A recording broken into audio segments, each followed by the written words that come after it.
In our previous lesson, we very briefly described how programs get stored in computers' memory and how they get executed, and then we drew analogy between learning a natural language like English and a programming language like C. Now in this lesson we are going to have some real action. We are going to write our first program in C.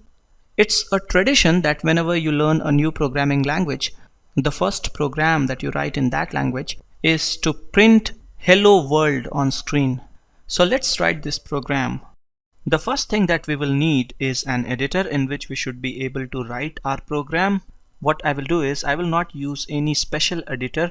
I'm on Windows machine, so I'll just open Notepad, and if you are on some other system like Linux or Mac, you can open an editor of your own choice. And now I can start writing my program.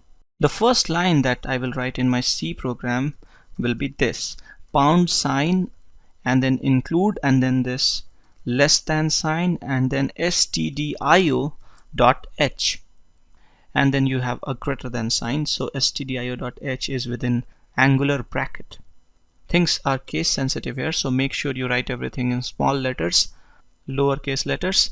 This line is saying that I want to use the functionalities of a C library that we call standard input and output library, or just stdio.h. I will come back to explaining what a library is. I'll just move on for now.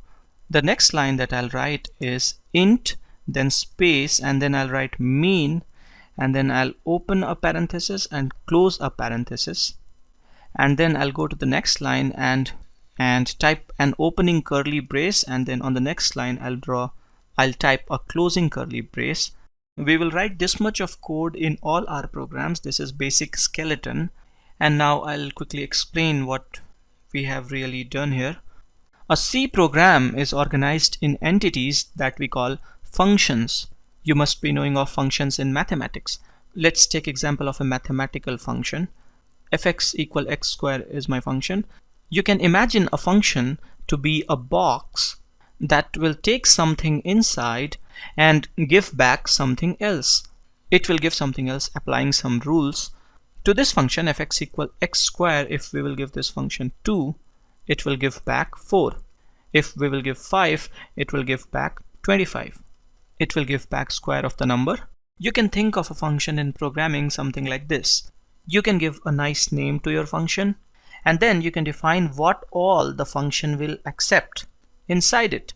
Whatever you give to a function in C is called argument, and you can have more than one argument. You can have arguments, and whatever you get back from the function is called return. In our program, whatever we have written so far, these lines after hash include stdio.h are basic structure of a function. First line of a function contains definition of the function. The first part in definition will tell you what the function will return. Int here means that the function will return integer, an integer. Before the start of parenthesis, what we have is name of the function. So this function has name main, and right now there is nothing inside the parenthesis, but inside the parenthesis you define what all the function will accept inside it, what all the function will accept as arguments. A function may not need arguments, and a function sometimes may not return anything. After the definition of the function, we must have an opening curly brace, and then we can have some statements to perform some task. We can have as many statements as we want, and after all the statements we must have a closing curly brace. Closing curly brace will mark the end of function. Whatever is in between the opening brace and the closing brace is what we can call the body of the function. Statements are executed sequentially. A function in a program is basically an entity that can perform a specific subtask. In a C program, you must always have a function named main. The execution of your C program always starts with first statement in the main function. You can write a function of your own, but there are some pre-written and pre-implemented functions in C to perform some important tasks, and these functions are organized in what we call libraries. This first line hash include stdio.h is basically saying that I'm going to use some functions that are defined in stdio.h library, which we also call standard input and output library. This library contains a function named printf that will print something. Now I'm writing a statement that will mean making a call to printf function. To call a function, you first need to write the name of the function. Then within parentheses, you must give arguments, if any. To printf, you can give argument like this. Within double quotes, write whatever you want to print. I want to print hello world. Every statement in C must terminate with a semicolon. It's a rule, so we have put a semicolon here. There is one last statement that we need to write and we will be done. Main is defined to return integer. To return something from a function, you use the keyword return, and then after a space, you write a constant or variable name that will contain the value to be returned.